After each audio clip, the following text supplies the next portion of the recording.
Assalamualaikum warahmatullahi wabarakatuh. Nama saya Nagiatul Muna, NIM akhir 74. Di sini saya akan menerangkan tentang bab toharo. Toharo adalah bersih dan suci dari kotoran dan najis, baik secara indrawi maupun maknawi.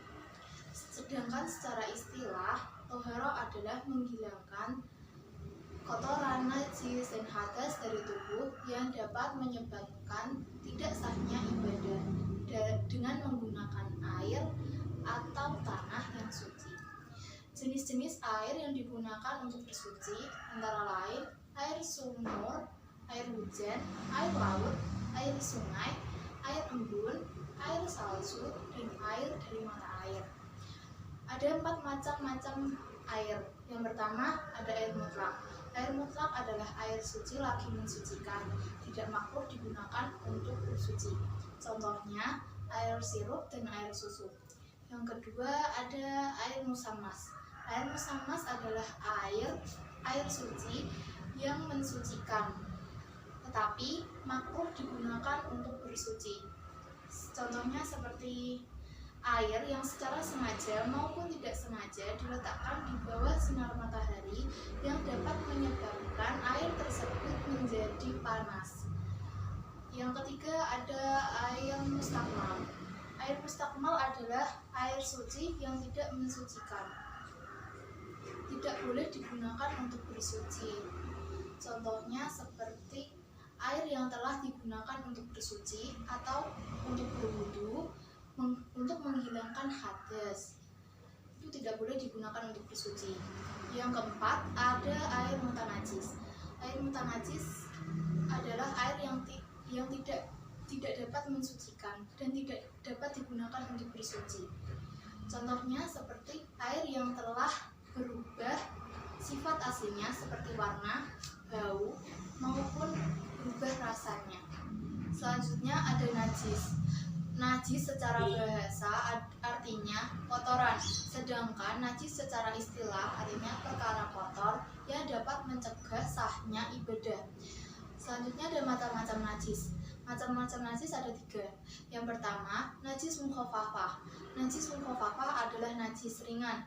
Contohnya seperti air kencing anak laki-laki atau perempuan yang belum makan atau masih menyusui dan usianya kurang dari 2 tahun. Cara mensucikannya adalah dengan memercikkan air pada tempat yang terkena najis tersebut.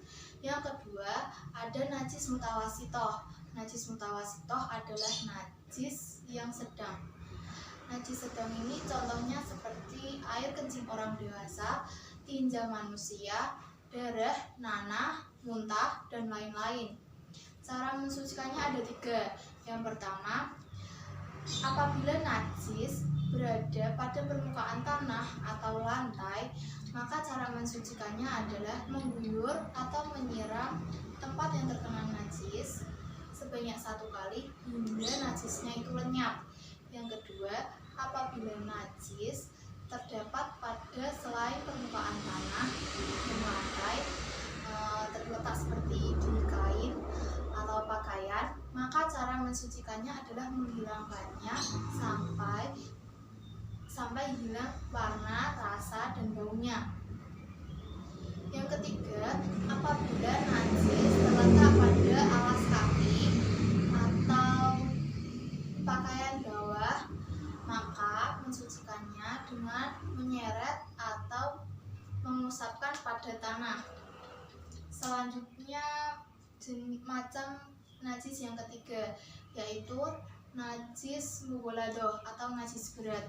Contohnya itu seperti air liur anjing atau air liur babi atau air liur dari 2 anak hewan tersebut. Cara mensucikannya adalah hilangkan terlebih dahulu najisnya, lalu kemudian basuh sebanyak 7 kali pada tempat yang terkena najis.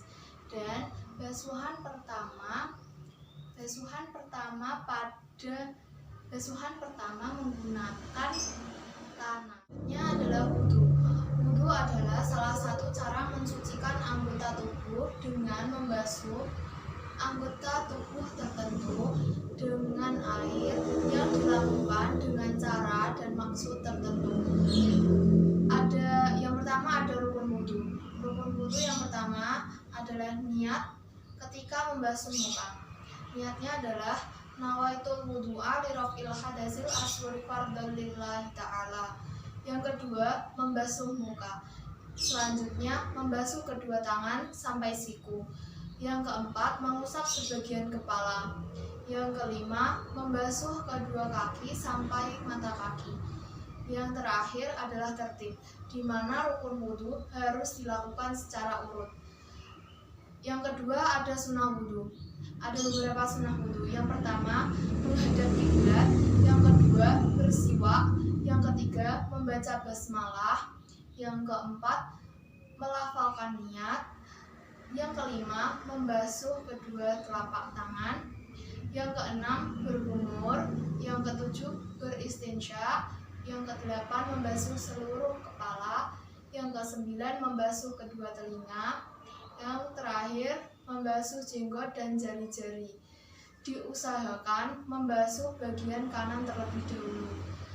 Membasuh atau mengusap dilakukan sebanyak 3 kali. Kemudian yang terakhir adalah doa setelah wudhu, yaitu asyhadu an la ilaha illallah wahdahu la syarikalah wa asyhadu anna muhammadan abduhu wa rasuluh. Allahumma ja'alni minat tawwabina wa ja'alni minal mutatahhirin wa ja'alni min ibadikas sholihin.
Wahdahu la syarikalah wa asyhadu anna muhammadan abduhu wa rasuluh.